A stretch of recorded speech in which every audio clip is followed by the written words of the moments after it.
Estás conectado con Galáctica, Radio y Televisión Iberoamérica, la plataforma comunicacional más activa y dinámica de esta era. Galáctica Digital. Mucha vibra para vos. Hola, ¿qué tal? Muy bienvenidos a todos una vez más aquí por el aire de Galáctica Radio y Televisión Digital. Transmitimos para todo el planeta online, o bueno, a lo mejor nos puedes mirar después por nuestras redes sociales. Así que os invitamos también a que nos acompañéis, a que nos deis vuestro me gusta, que compartáis nuestros contenidos con vuestros amigos, en vuestras redes sociales. No solamente este bloque, sino todos los demás contenidos de Galáctica. Así que saludos a todos los compañeros de Galáctica, a Pedro, nuestro director, y bueno, muchísimas gracias a vosotros que nos ayudáis a que ese proyecto crezca. Bueno, hoy vamos a conocer un poquito una radiografía acerca de ese gigante latinoamericano llamado Brasil, país que además me vio nacer. Así que bueno, tengo un especial cariño, por supuesto. Y quizá la objetividad me chispotea un poquito, pero voy a tratar de serlo objetivo. Así que bueno, nada. Obviamente que bueno, con el poco tiempo que tenemos aquí no podemos hacer una radiografía profunda, ¿no es cierto? Entonces voy a enfocar en un pantallazo general para que bueno, se pueda entender un poco la idiosincrasia del país, ¿no? La personalidad del país y un poco bueno, su posicionamiento geopolítico en el mundo de hoy. Algunos elementos, ¿no es cierto? Bueno, primero empezar diciendo que es un país que existe hace más o menos unos 500 años, pero voy a enfocarme aquí en ese corto tiempo, porque no daría para hablar de todo. Voy a enfocarme en las últimas décadas, ¿no? del siglo XX, sobre todo, para entender dónde llegó y por qué llegó. Bueno, fue colonizado por Portugal, luego siguió su proceso de colonización, independencia, fue una monarquía, luego tuvo su independencia poco más de 100 años, que fue a través de una revolución que fue autentificada por una constitución que fue votada por el pueblo. Eso hace más o menos unos 20, 30 años, más o menos. Bueno, en una consulta popular. Bueno, entonces es una democracia que tiene presidente, no tiene jefe de Estado, no tiene primer ministro, es una presidencia, no es parlamentaria, ¿no es cierto? Bueno, en los años 50, a fines de los años 50, comienzo de los años 60, experimentó un crecimiento interno muy importante con el gobierno de Juscelino Kubitschek, que modernizó Brasil y transfirió su capital, que antes era Río de Janeiro, la transfirió a Brasilia, una ciudad creada para poblar de cierta forma el interior del país, para llevar ese proyecto futurista a Brasil, con proyecto de Oscar Niemeyer. Luego, pocos años después, vinieron los años oscuros, ¿no? de la dictadura, que en toda América Latina, existió en esa misma época, más o menos, años 60, 70 y 80, ¿no? Cada país más o menos tuvo sus años, pero más o menos coexistió en Latinoamérica varias dictaduras militares, golpes de Estado, gobiernos de facto, ¿no es cierto? Y así fue en Brasil también. A principios de los años 80 hubo un relajamiento, fines de 70, a partir de 79 más o menos, principios de los años 80, hubo un relajamiento de esa dictadura militar. El último presidente militar de Brasil fue João Figueiredo, fue un presidente que fue más abierto, ¿no? Fue una especie de presidente de transición, y hasta que se votaron por las elecciones directas nuevamente. Y el primer presidente fue Tancredo, que falleció antes de tomar pose. Luego, como presidentes significativos, podemos hablar de Collor de Mello, que fue un presidente más o menos, dentro de la misma escuela neoliberal de Carlos Menem, hizo aperturas a mercados internacionales, privatizó empresas y fue una especie de gobierno neoliberal. También un gobierno marcado por mucha corrupción, como fue el gobierno de Carlos Menem en Argentina. Pero la diferencia es que el gobierno de Collor de Mello terminó siendo impedido y fue depuesto.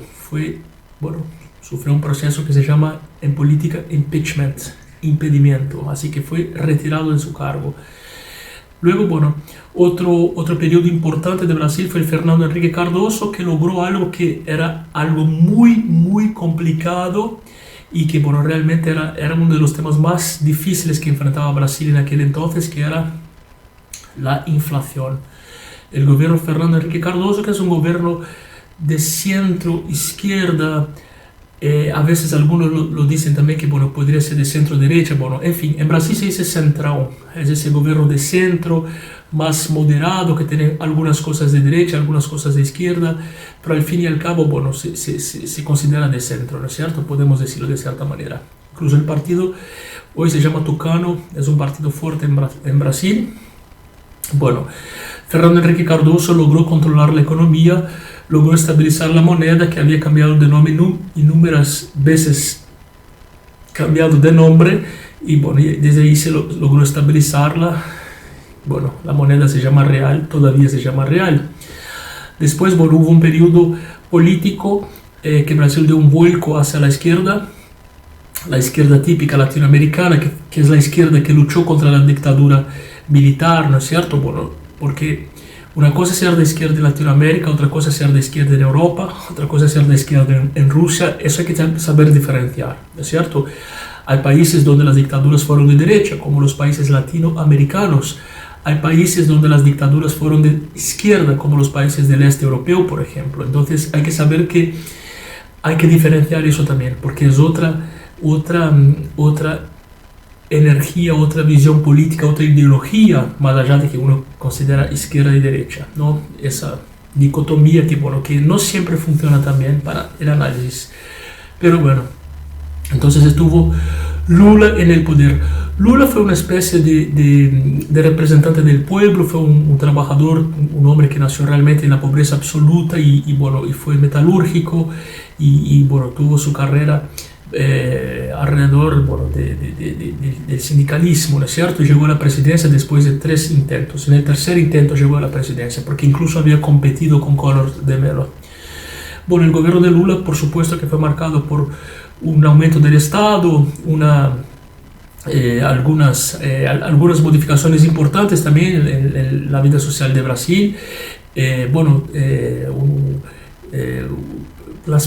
Hubo una ascensión de la pobreza, eso es un hecho concreto también, bueno, pero también un gobierno marcado por corrupción, por escándalos como el Mensalão, la Petrobras, Odebrecht, en fin, escándalos internacionales muy importantes, bueno, que terminó salpicando el mismo Partido de los Trabajadores.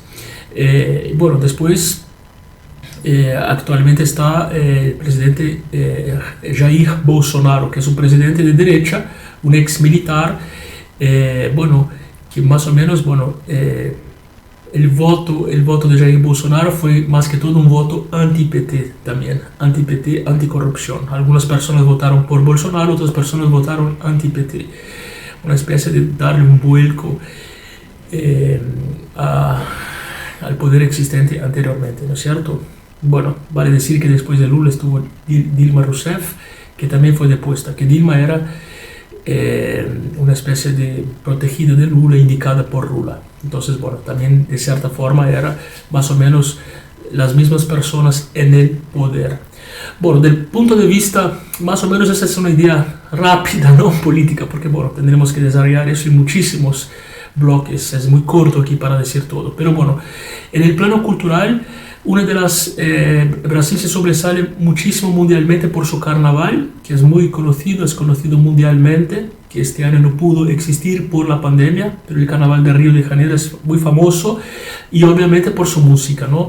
La música brasileña, la música brasilera es muy rica, es muy diversa, muy diversificada, y tiene esa riqueza cultural. Del punto de vista étnico, Brasil es muy miscigenado también. Brasil tiene descendientes de esclavos africanos, tiene descendientes de europeos, tiene nativos aborígenes, entonces es un país muy miscigenado, y esa riqueza étnica también trajo la riqueza musical.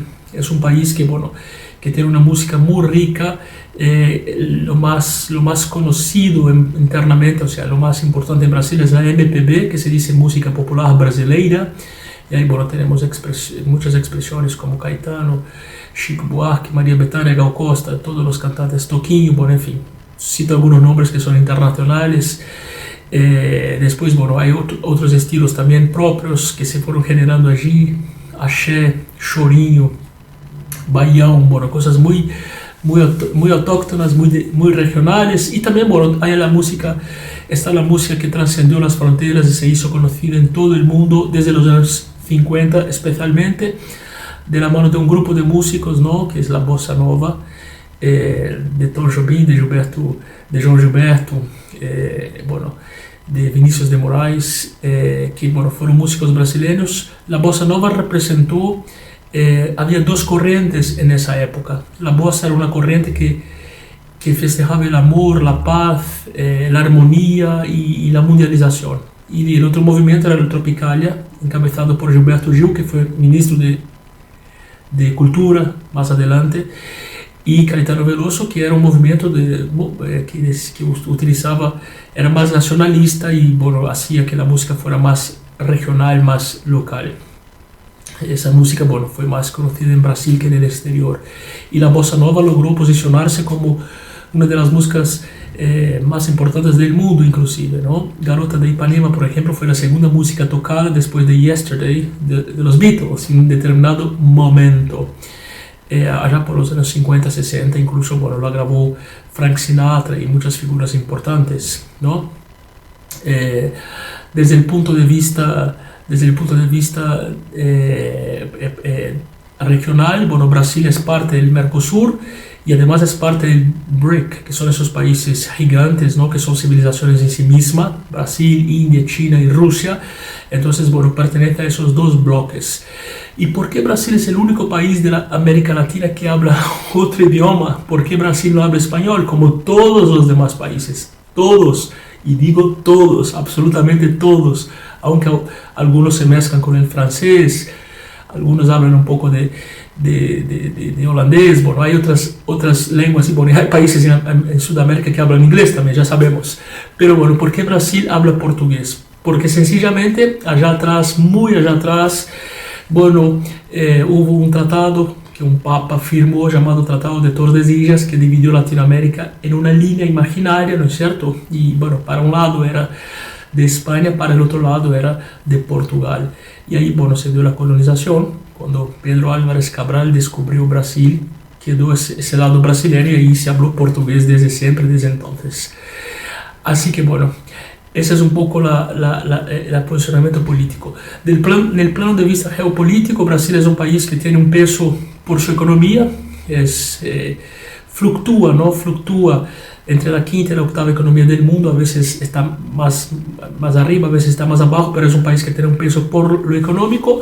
Políticamente tiene un peso, a nivel latinoamericano tiene un peso, y bueno, desde el punto de vista bélico es un país que por lo general no se involucra en conflictos, no tiene históricamente, por lo menos en los últimos 100 años, ¿no?, en años recientes, más allá de su participación en la Segunda Guerra Mundial, como todos los países, ¿no? En aquel entonces estaba Getúlio Vargas, pero Brasil no tiene un enfrentamiento bélico con ningún país. Es un país bastante calmo, un país bastante tranquilo y bastante pacífico. No se involucra en conflictos, por lo general.